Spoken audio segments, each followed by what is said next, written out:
Seja bem-vindo a esta pequena apresentação do módulo independente de monitoramentos estatísticos diversos do Software Quality Index.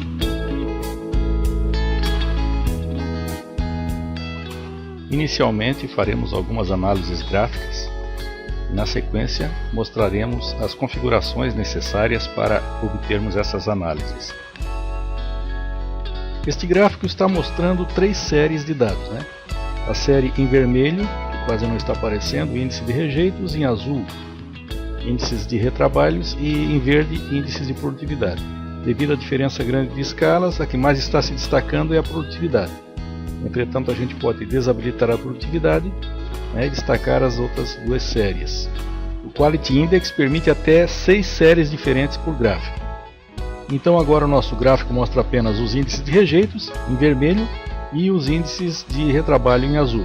Se assinalarmos esta opção aqui embaixo, teremos agora então dois gráficos. O de cima mostra os índices em porcentagem, poderia ser em ppm também, partes por milhão, caso tivéssemos configurado para obter em ppm. E o gráfico de baixo mostra os custos dos respectivos índices do gráfico acima. Então aqui nós temos nas mesmas datas os índices de rejeito e retrabalho e embaixo os custos respectivos dos rejeitos e retrabalhos nessas datas. Se assinalarmos esta opção aqui, teremos ao invés de custos o gráfico de baixo mostrando os pesos do refúgio e do retrabalho nessas mesmas datas, porque em algumas empresas às vezes o peso do produto é mais importante do que a quantidade. Muito bem, vamos voltar aqui agora aos custos. Além de datas, nós podemos ter também exibidos aqui, no caso, semanas, quinzenas, meses, bimestre, trimestre, quadrimestre, semestre e até anos. Além disso, podemos exibir também aqui os limites. Neste caso, foi estabelecido apenas valor desejável máximo para índices de rejeitos e índices de retrabalhos. E quando a gente muda o período de exibição, de semanas, datas, etc., os limites também se ajustam, eles se acumulam ou não, conforme o período de exibição que a gente está considerando. Podemos exibir também aqui o número da amostra ou registro, mas vamos voltar para a nossa base da apresentação, que é o gráfico de datas. Vamos retirar aqui os limites que a gente colocou e vamos ficar apenas com o nosso gráfico considerando datas.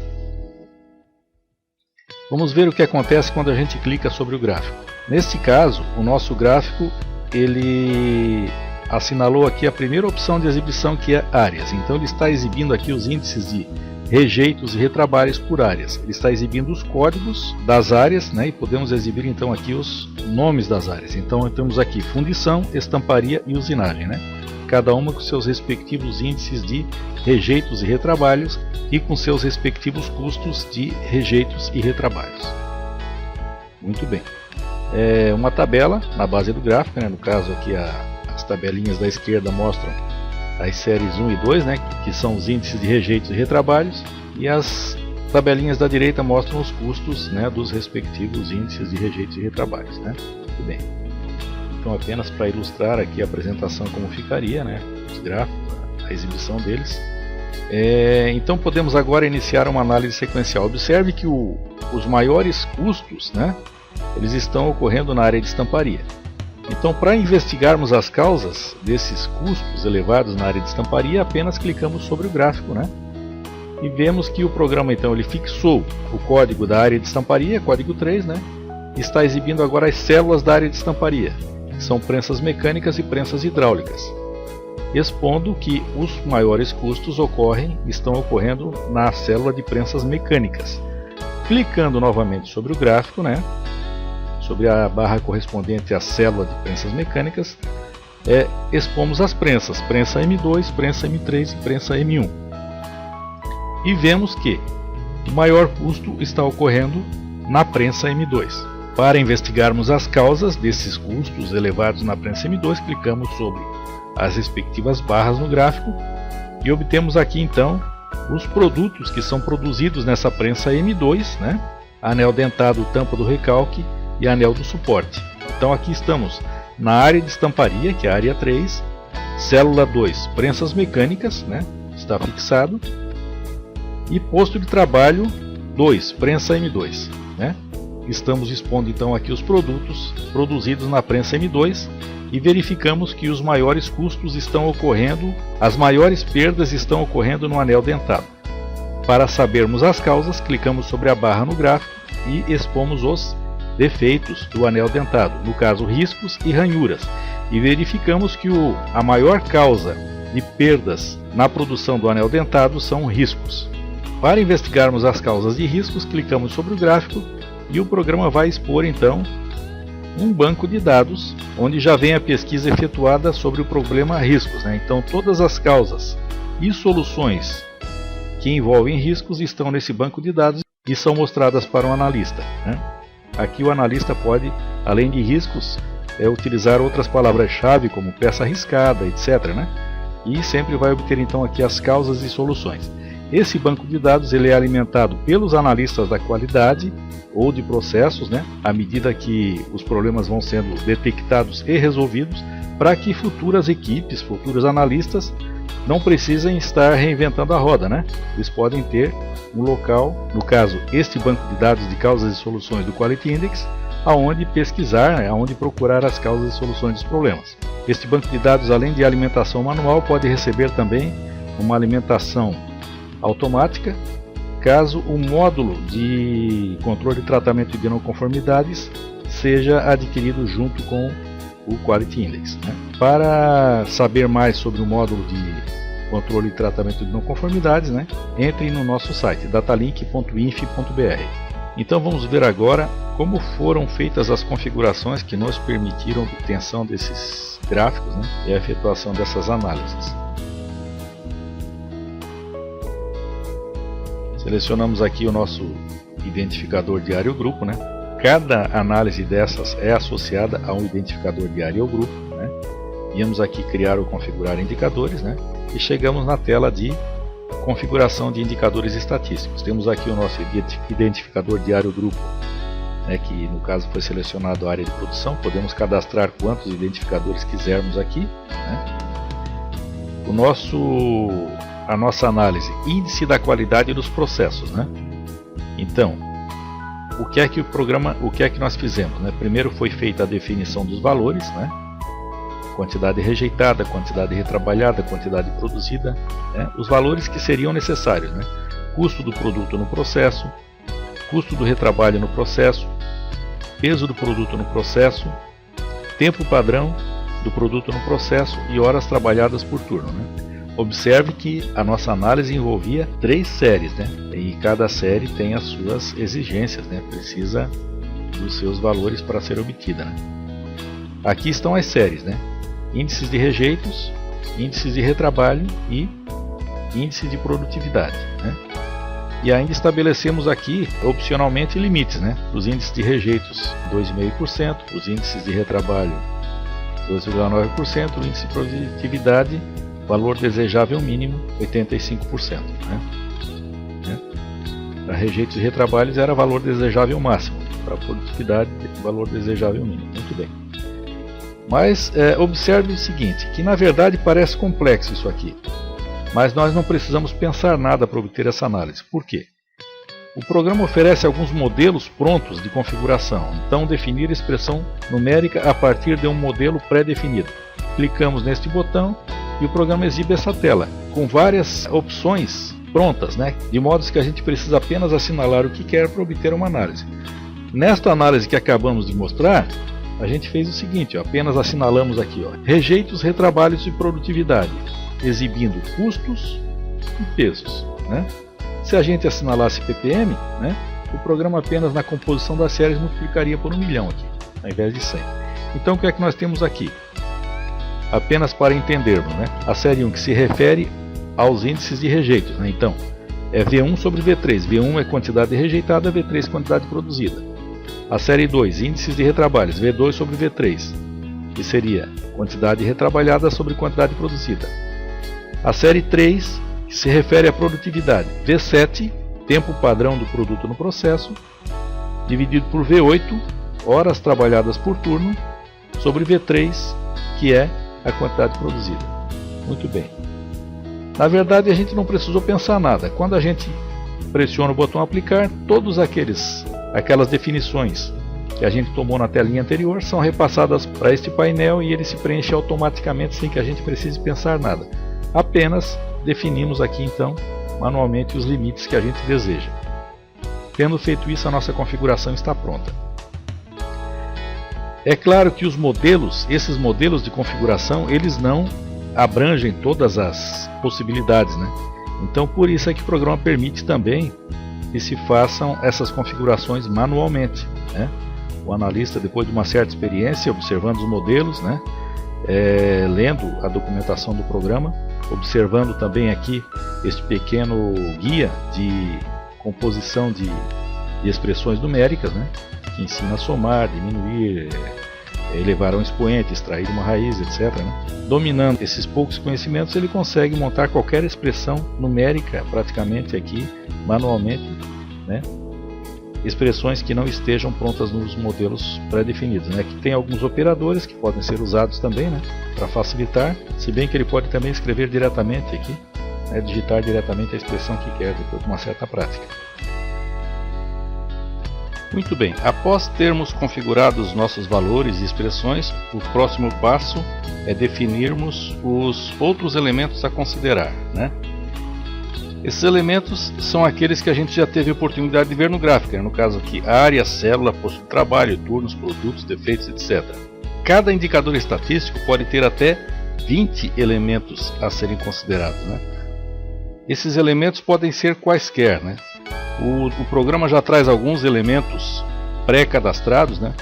Mas o usuário, dependendo da sua necessidade, ele pode cadastrar outros elementos. Uma vez cadastrado um elemento, podemos acessar a tela de alimentação deste elemento através aqui ou da tela de configuração de elementos. No caso aqui nós acessamos o cadastro de áreas, né? Aqui as células, né? Podemos aqui, ó, fixando uma área, a gente pode cadastrar as células dessa área, né? Fixando uma célula também, né? Podemos cadastrar os postos de trabalho, né? E assim por diante. Os nomes área, célula, posto de trabalho são definidos, né? Já no início do uso do programa, né? Como é que tem empresas que falam divisões, departamentos, né? Do nível mais alto, né? No nível médio, setores, células, etc. Algumas falam departamento também, né? No nível mais baixo, postos de trabalho, setores, células, outro, né? Então, uma vez definida essa nomenclatura, né? A tela de alimentação de dados de áreas estará pronta. Agora veja o seguinte, aqui na hora de chamarmos as áreas, né? O que é que a gente faz? A gente chama por locais vinculados, né? Se chamamos locais vinculados, se clicamos aqui e o cadastro de áreas, células e postos de trabalho já estiver preenchido, né? Automaticamente o programa já vai preencher aqui esses três campos, né? Temos aqui o cadastro de turnos, né? Uma vez que a gente defina que o turno vai ser um elemento a ser considerado, né? O programa já prepara a telinha dele de alimentação. Aqui temos o cadastro de produtos, né? E veja que aqui já temos todas as outras variáveis, né? Custo de produto, custo de retrabalho. Então, para cada código de produto, a empresa, conforme a sua necessidade, ela pode preencher também esses campos aqui e depois pode usá-los como valores ocultos, né? Para fazer os mais diversos cálculos. Defeitos também, temos aqui a telinha de defeitos, né? De cadastro de defeitos. Esses botões de alimentação de itens, de elementos adicionais, eles também aparecem depois na tela de alimentação de dados. A ordem de colocação a ordem de seleção desses elementos adicionais, ela não importa. Só tem duas exigências. O primeiro elemento, quando entra hora, né, o elemento hora, ele tem que ser o primeiro, né? Na sequência, quando entra locais, tipo aqui os locais vinculados, se não tiver hora, eles devem ser os primeiros elementos. Ou então, eles devem ser selecionados logo em seguida ao elemento hora. Os demais elementos adicionais não importa a ordem, né? Eles podem ser selecionados em qualquer ordem. Muito bem. Uma vez tendo concluído né, todo esse processo de configuração, né, definir os valores, as expressões numéricas, os elementos adicionais. Então podemos acessar já a tela de alimentação de dados, né? Temos aqui o nosso identificador de área ou grupo, né? O nosso indicador estatístico que estamos trabalhando, né? O índices da qualidade do processo, e podemos acessar a nossa tela de alimentação de dados, que ela se autoconfigura conforme as configurações que a gente faz, né? Então aqui estão os elementos adicionais que a gente selecionou, né? E aqui os elementos alimentados manualmente, né, que a gente definiu nas expressões, e a tela está pronta aqui. Todas as listagens dos elementos adicionais estão aqui, os botões, né, para alimentarmos os elementos adicionais também, os itens dos elementos também estão aqui, né.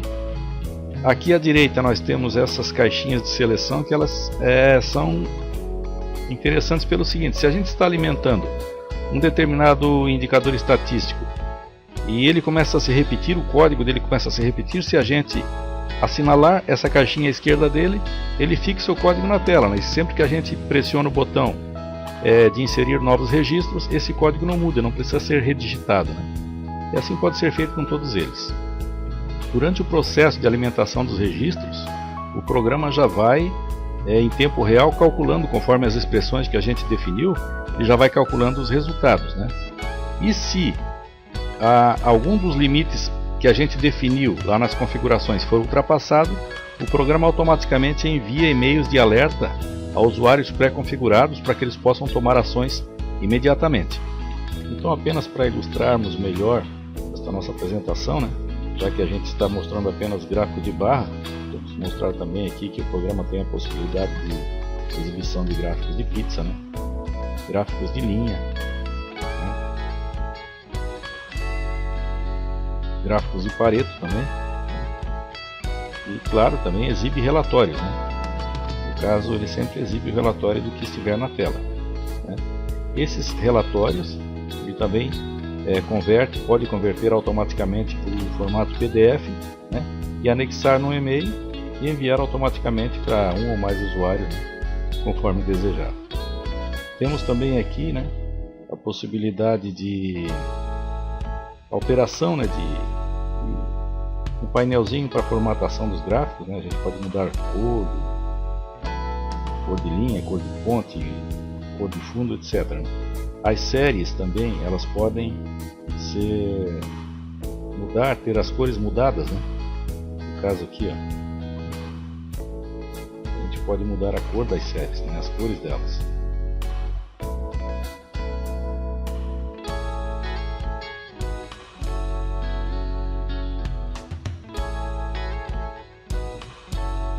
Quando a gente exibe tudo simultaneamente, elas vêm já com as cores novas. E assim concluímos esta nossa apresentação, agradecendo a sua atenção, nos colocando à disposição para quaisquer esclarecimentos adicionais. Muito obrigado.